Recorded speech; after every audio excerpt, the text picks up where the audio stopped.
তুমি চালাকি পেয়েছো? এই বলছো আল্লাহর ঘরকে বাঁচানোর জন্য লড়াই করছি।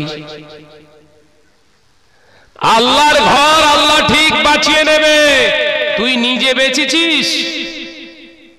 এই কথা বুঝতে পারে না তো।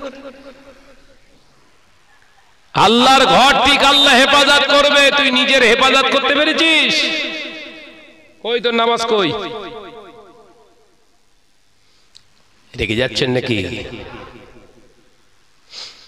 এই কথাগুলো বলছি বলে কিছু মৌলী সাহেব কলকে ফাটছে। আন্দোলন চলছে, চলুক, আলহামদুলিল্লাহ, ভালো জিনিস। তো নামাজ ছেড়ে দিয়ে আল্লাহর হুকুমকে জবাই করে দিয়ে মসজিদ বানাতে যাচ্ছ? ওই কোন কিতাবে কোন জায়গায় লেখা আছে? আলোচনা বুঝছেন তো নাকি?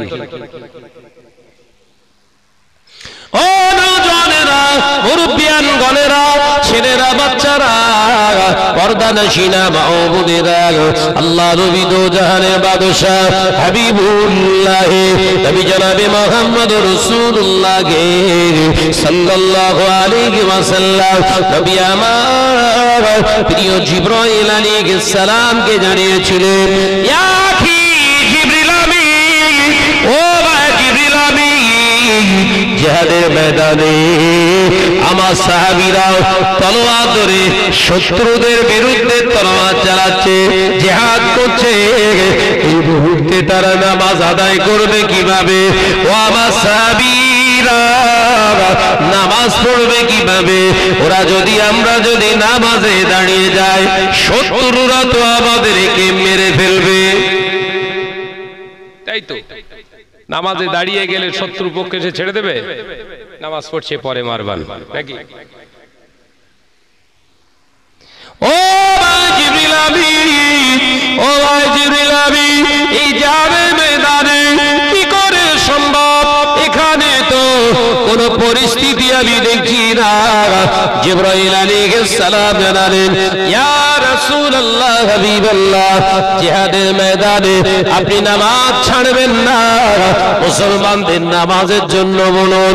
হুজুর, তবে কালকে যে 4 রাকাত নামাজটা এই ওয়াক্তের আদায় করেছিলেন, এই ওয়াক্তের নামাজটা 4 রাকাত আজকে আদায় হবে, তবে গত কালকের মতো করে নয়, আজকে নতুন পদ্ধতিতে জিহাদের ময়দানে নামাজ আদায় হয়ে যাবে।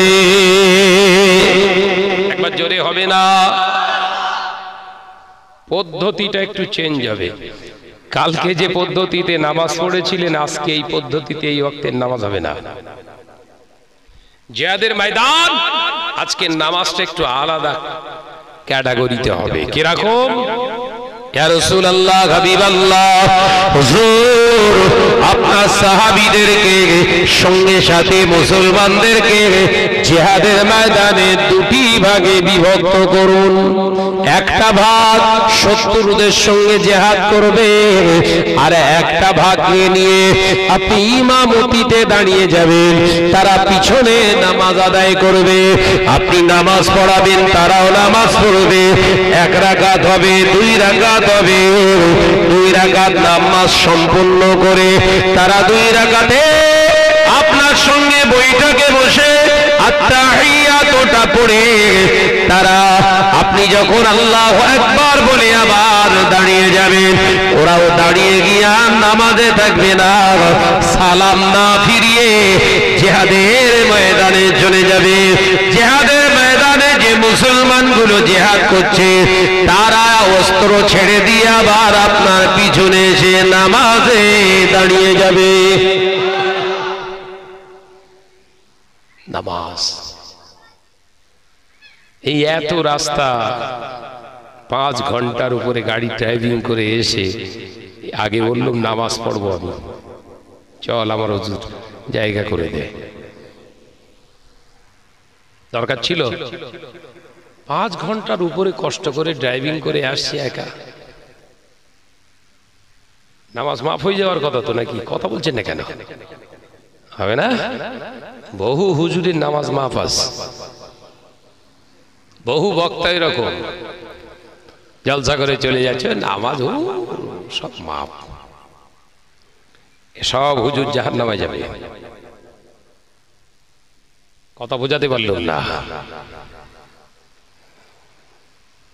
ছেলেরা দাঁড়িয়ে রয়েছিস কেন বাপ, বস। আল্লাহ পাক বললেন তোরা যদি কামিয়াবি হাসিল করতে চাস, আমি আল্লাহ বলছি হাইয়া আলাস সালাহ, তোরা নামাজের দিকে আয়। একবার জোরে বলুন, জোরে হবে না? হাইয়া আলাল ফালাহ,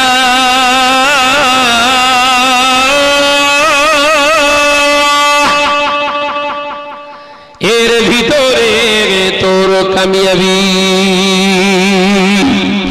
এই নামাজের দিকে আগায়, এই নামাজের ভিতরে তোর কামিয়াবি।